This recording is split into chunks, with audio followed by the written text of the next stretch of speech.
नमस्ते। आज हम एक बहुत ही दिलचस्प टॉपिक पर बात करने वाले हैं।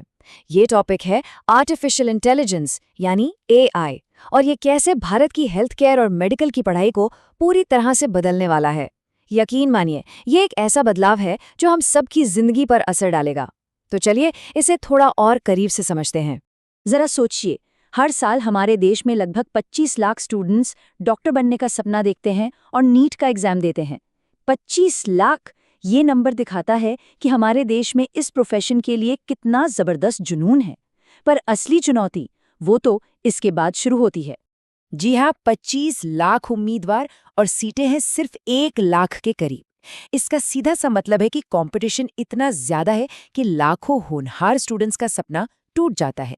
और यहीं पर हमें ये सोचने की जरूरत पड़ती है कि क्या कोई बेहतर रास्ता हो सकता है। तो आज हम इन्हीं सवालों के जवाब ढूंढेंगे। सबसे पहले हम समझेंगे कि भारत की असल चुनौती क्या है। फिर देखेंगे कि एआई इसमें कैसे एक उम्मीद की किरण बन सकता है। हम इस पर भी बात करेंगे कि क्या एआई पर भरोसा किया जा सकता है। और सबसे जरूरी, टेक्नोलॉजी और इंसानियत का रिश्ता क्या होना चाहिए। और हाँ, आखिर में ये भी जानेंगे कि इन सब का हमारे लिए क्या मतलब है। तो चलिए शुरू करते हैं पहले हिस्से से। देखिए, भारत के सामने एक नहीं बल्कि दो बड़ी चुनौतियां हैं। पहली, मेडिकल सीटों की भारी कमी, और दूसरी, अच्छी क्वालिटी की पढ़ाई और इलाज तक सबकी बराबर पहुंच न होना। ये दिक्कत खासकर गांव और छोटे शहरों में बहुत ज्यादा है। हाँ, ये सच है कि पिछले कुछ सालों में मेडिकल कॉलेजों की संख्या बढ़कर लगभग 800 हो गई है, जो सुनने में बहुत अच्छा लगता है। पर असल प्रॉब्लम ये है कि सिर्फ बिल्डिंग खड़ी कर देने से पढ़ाई नहीं होती। जो नए कॉलेज छोटे शहरों या गांव में खुले हैं, वहां के स्टूडेंट्स को आज भी अच्छी किताबें, डिजिटल रिसोर्स और सबसे बढ़कर अनुभवी टीचर्स नहीं मिल पाते। क्वालिटी एजुकेशन आज भी एक बहुत बड़ी चुनौती है। और बस यहीं पर एआई एक असली गेम चेंजर बनकर सामने आता है। टेक्नोलॉजी एक ऐसा पुल बन सकती है जो शहरों और गांवों के बीच की इस खाई को भर दे। आइए देखते हैं कैसे। एआई इस पूरी तस्वीर को बदल सकता है। सोचिए, पहले जहां स्टूडेंट्स को हजारों रुपए की किताबें और जर्नल्स खरीदने पड़ते थे, अब उन्हें दुनिया भर का स्टडी मटेरियल और ई बुक्स मुफ्त में मिल सकता है। जहां अच्छे टीचर्स की कमी थी, अब एआई की मदद से देश के बेस्ट डॉक्टर्स की क्लास कोई भी स्टूडेंट कहीं से भी अटेंड कर सकता है। मतलब, जानकारी अब कुछ बड़े शहरों तक सीमित नहीं रहेगी। और अच्छी बात यह है कि सरकार इस डायरेक्शन में काम भी कर रही है। डिजिटल लाइब्रेरी प्रोजेक्ट के तहत 57 सरकारी कॉलेजों को डिजिटल किताबें दी जा रही हैं। वन नेशन वन सब्सक्रिप्शन जैसी स्कीम से हर सरकारी मेडिकल कॉलेज का स्टूडेंट दुनिया के बेस्ट मेडिकल जर्नल्स फ्री में पढ़ पाएगा। और तो और, टेलीमेडिसिन और ई लेक्चर्स के जरिए एम्स जैसे बड़े हॉस्पिटल के टॉप डॉक्टर्स दूर दराज के कॉलेजों में बैठे स्टूडेंट्स को पढ़ा पाएंगे। ये सच में एक क्रांति है।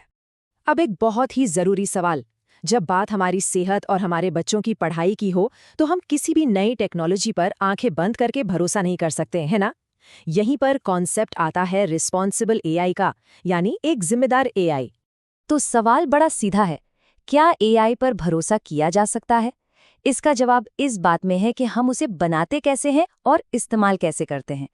किसी भी एआई सिस्टम को भरोसेमंद होने के लिए कुछ कसौटियों पर खरा उतरना ही पड़ता है। भरोसे के ये 3 मजबूत खंबे हैं। पहला है जवाबदेही। मतलब, अगर एआई कोई सलाह दे तो हमें ये पता होना चाहिए कि वो उस सलाह पर पहुंचा कैसे।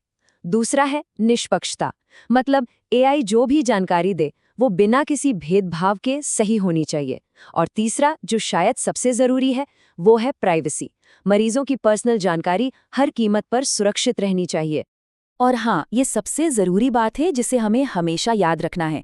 एआई कभी भी डॉक्टरों की जगह नहीं ले सकता। ये एक असिस्टेंट है, एक मददगार टूल है। एआई डॉक्टर को बेहतर जानकारी दे सकता है, लेकिन आखिरी फैसला वो हमेशा एक इंसान, एक क्वालिफाइड डॉक्टर ही लेगा।